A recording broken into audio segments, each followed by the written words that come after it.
Welcome to Health, Wellbeing and Lifestyle, where professionals in the field inform, educate and inspire the community to be healthier, more balanced and live the lifestyle they love. Our first guest today is Daniella D'Amore, and she's here to discuss the topic of the importance of meditation and its misconceptions. Welcome, Daniella. Thank you, Megan. Daniella, a lot of people have heard of meditation. Why is it positive for individuals to meditate? Meditation's been around a long time, right? I know that there are a lot of people who think that meditation is some kind of trend, it's trendy, everyone's doing meditation, so it's something we should get on board with or whatever. But, it's a 5,000-year-old fad, let's say that. And every culture on the planet has a form of meditation. It's important, first of all, to find the right meditation that suits you. And there are many out there. And when you find what's right for you and you practice that, and it's a regular practice, then you will start to feel, see, sense so many benefits, not only in your physical body, but in your material life, I guess. Your environment, your relationships improve, your health improves, your creativity improves, so many things improve because what meditation helps us to do is to get into that space of calmness, basically. And that's what meditation helps us to do, become better at life. Because then we're not reacting to things, we're responding. Right? And when we come from a response, we're going to make much better decisions that will benefit us. So there'll be also less stress in our life. And as we know, stress causes a lot of, imbalance in our bodies and in our lives. So what I always like to point out is that it is a practice. It's not something you do for a weekend and that's it, I've meditated, I know how to do it, it's all good, I'm good.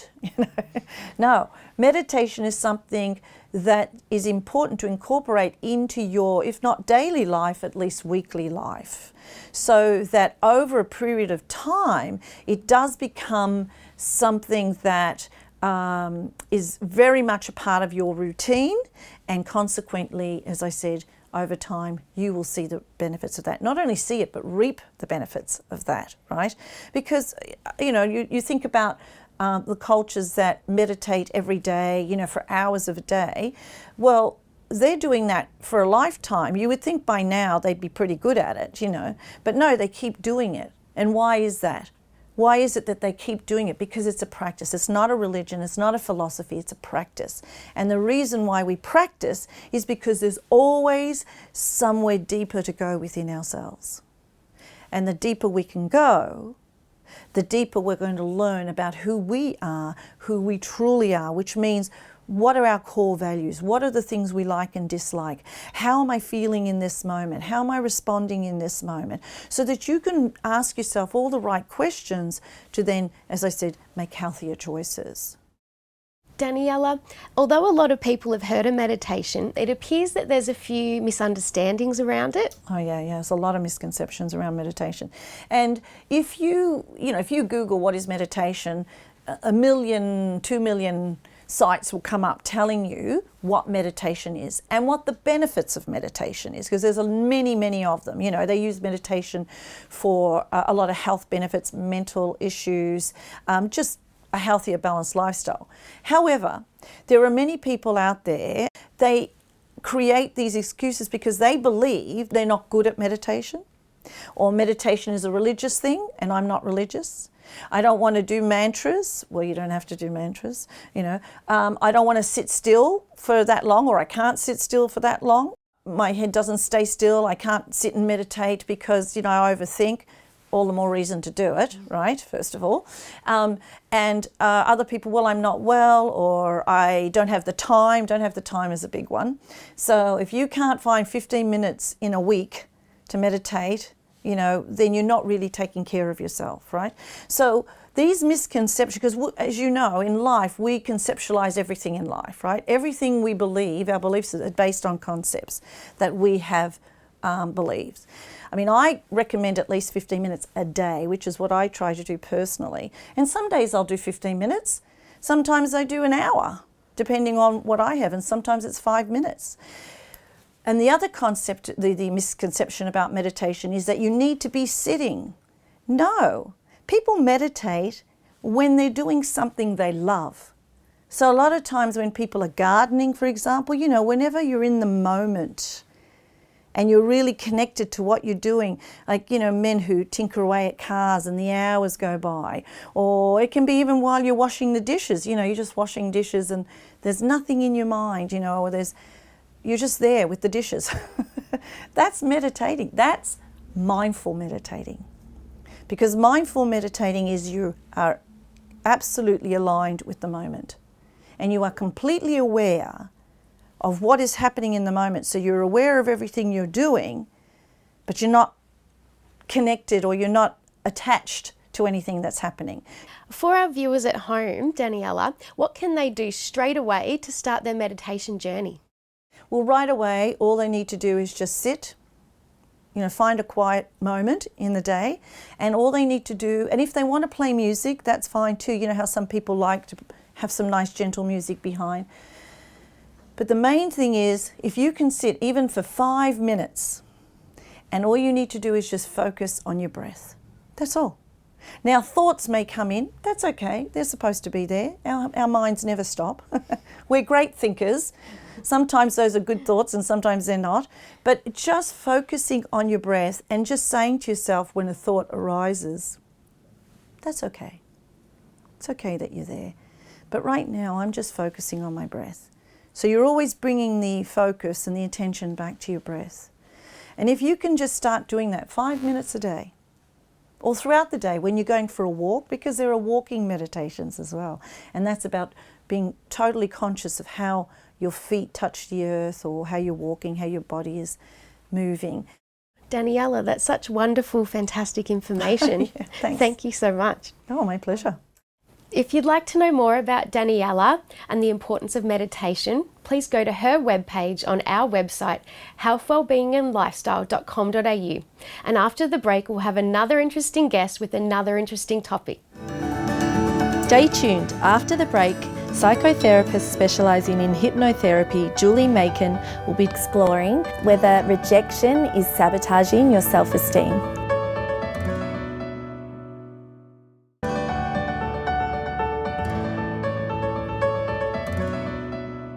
Welcome to Health, Wellbeing and Lifestyle, where professionals in the field inform, educate and inspire the community to be healthier and have a balanced lifestyle.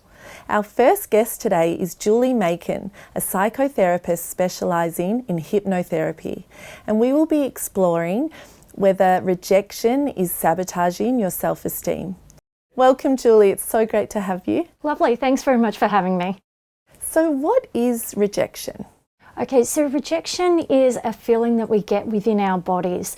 So when we feel it and when it comes up for us, it's kind of like an internal wound.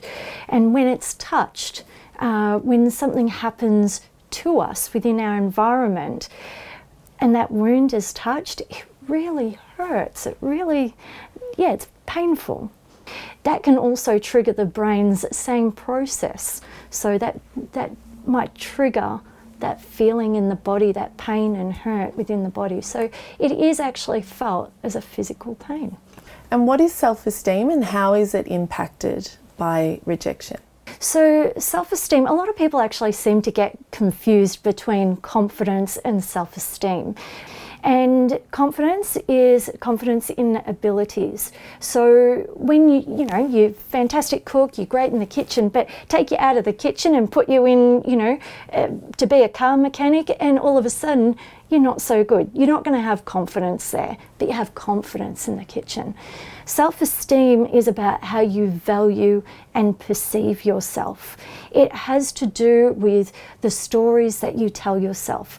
I don't matter, and I'm not good enough. And when we're telling ourselves these stories, it actually affects how we feel about ourselves internally.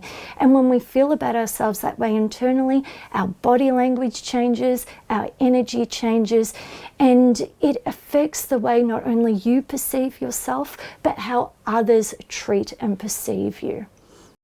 The way that rejection affects low self-esteem, I'd like to tell you just a little bit of a story about myself. Look, I grew up in a household where my parents would be gold standard parents, all right? So what they taught me was, to be compliant. They taught me to do as I was told. They taught me that other people matter, to put others' needs ahead of my own, that not to talk over anybody else because that would be rude.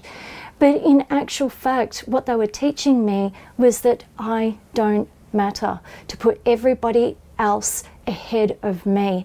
And what I can tell you is that in order to be authentic, to feel good about yourself, you really need to be asking yourself, is this right for me? And checking back in with the body and how it feels.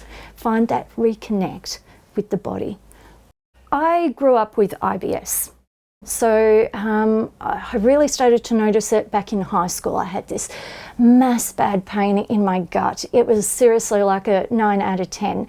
And I found myself going past the empty classrooms. It was recess, past the metalwork room, past the woodwork room, past the kids that were out there playing t-ball, and I didn't think I was going to make it to the reverse charge, phone, because I wanted to call my mum. Anyway, I got down there, was able to call my mum. My mum came and got me, and by the time I got home, the pain had subsided. I felt safe at home. So rejection not only has you feeling a pain and hurt about how you value and perceive yourself, but your body also responds to it. It helps you to escape. The IBS would actually help me escape the school ground. It helped to show me when I don't feel safe. And just to lead on from there, as an adult and understanding how rejection affects my body, and when somebody else is attacking you, your body shouts loudly when needed, and it's up to us to listen. So rejection, self-esteem, your body's letting you know. Now, because I was brought up in that family of I don't matter, I'm not good enough, to be compliant, to do as I'm told, I'm going out there into the world with that conditioning. And so I'm actually attracting people to me that are perhaps wanting to manipulate me, and they know it from your body language. They know it in how you speak about yourself, how you approach others. And you may find manipulative people that will take advantage of you. And I do feel that this is where domestic violence actually comes into play. To me, mental health and that feeling of safety is really number one priority for our community, for our society, for our government to start listening. If someone's been rejected, how can they rebuild their self-esteem? Can you tell our audience how they can build their self-esteem, what they can do? Of course. Okay, so when somebody's feeling hurt and pain, it's from a previous wound. So I invite them to start asking themselves, is this safe? Do I feel safe? First question. And the other question is this right for me? Yeah, it's really important. Once you start doing that, innate boundaries will start coming in as you start to heal yourself, and you'll find that things change. Yes, there might be pushback from others around you because, oh my God, all of a sudden you're, not being so subservient. You're not being, quite the do as you're told kind of a person now. You're starting to listen to what is right for you. And when you do that and you continue to do that, others around you will start to change how they approach you, how they respond to you. So it's really important for you to start asking yourself, is this right for me? And another thing that I invite your audience to do is, if they have any feeling like their emotions are feeling overwhelming, or perhaps there's a situation where their emotions are more than what the situation requires, I really invite your viewers to seek a professional therapist. Go to pages where people have association membership to ensure that you're seeking out the right professional assistance. And I invite viewers to also note that people who work with the body I feel that that's where it's at. I feel that trauma, Bessel van der Kolk, he is massive in the US, big psychiatrist, and he notes that trauma cannot be healed from conscious mind therapy only. We need to start working with the body as well. So please seek professional therapy. That's really helpful, Julie. Thank you so much. If you would like to know more about rejection and self-esteem, and Julie Makin, please visit her webpage on our website healthwellbeingandlifestyle.com.au. And after the break, we will be back with another interesting guest and another interesting topic. Stay tuned. After the break, journalist and meditation teacher Beatriz Goyoaga will be talking about the 4 sources of energy for health and well-being.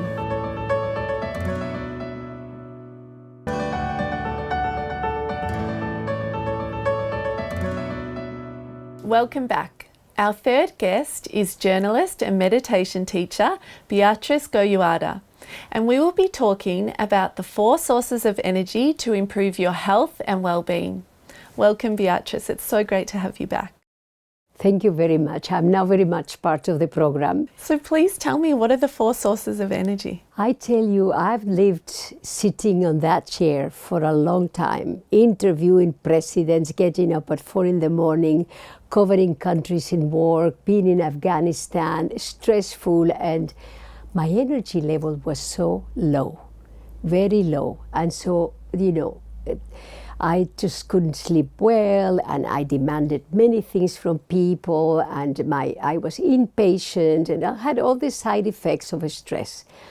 That first of all, even before meditation and before breath workshop, we have to look at the very simple 4 sources of energy which are given to us by the universe. First is a very common one, but we don't pay attention. Food.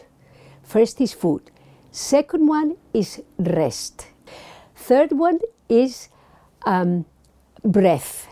Many people, few people know about the amount of energy that we can get through breath.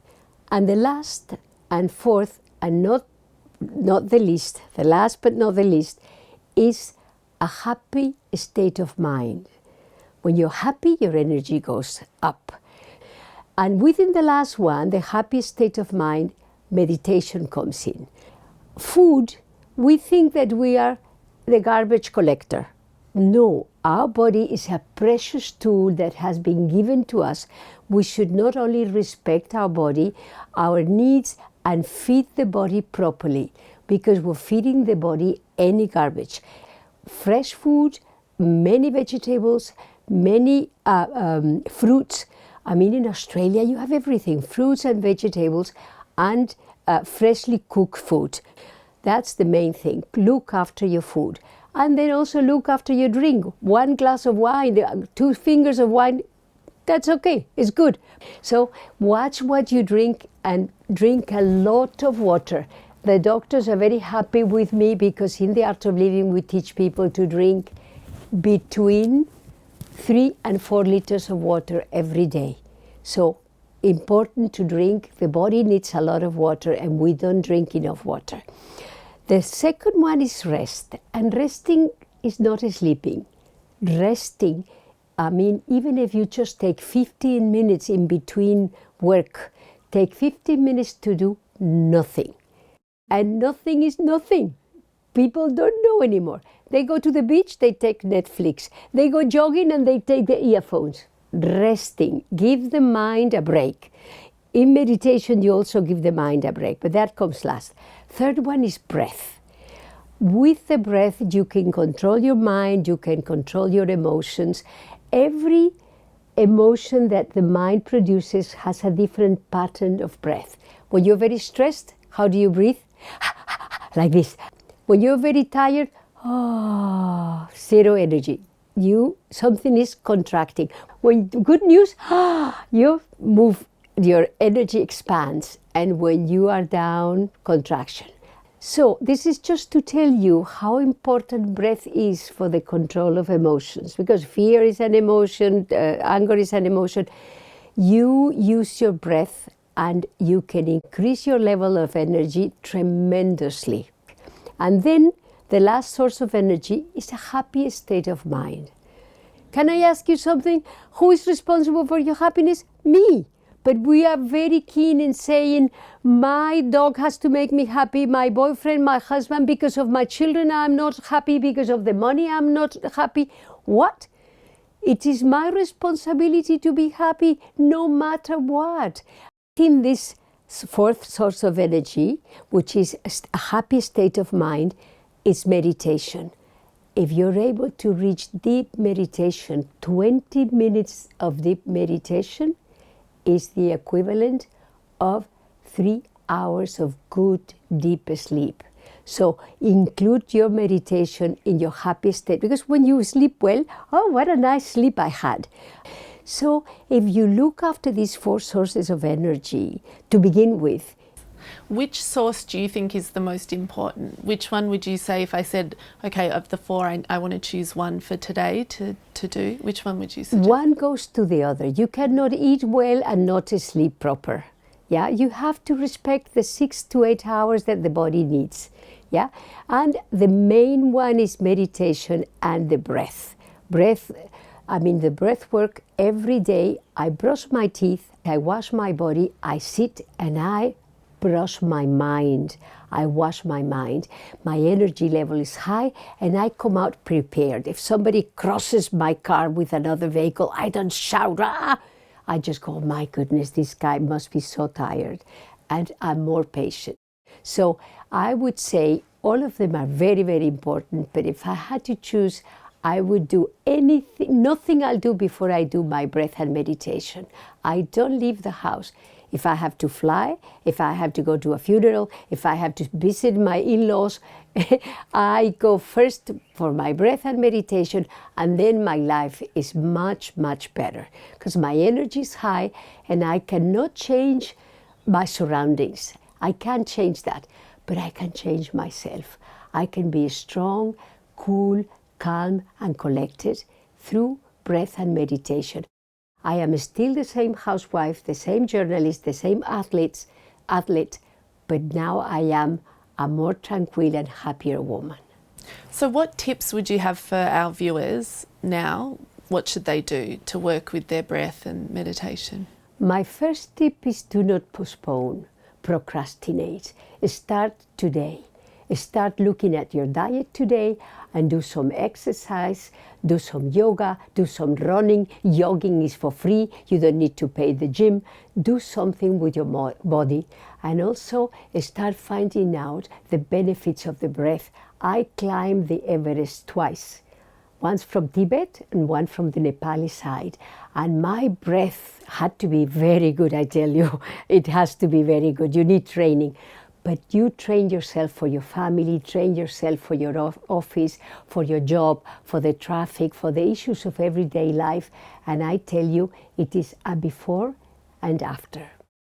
Wonderful. It's been such a pleasure to hear about this today. Thank you so much. Thank you very much for having me. If you would like to know more about the 4 sources of energy and Beatriz, you can visit her webpage on our website, healthwellbeingandlifestyle.com.au. That's all we have time for today. Goodbye until next week.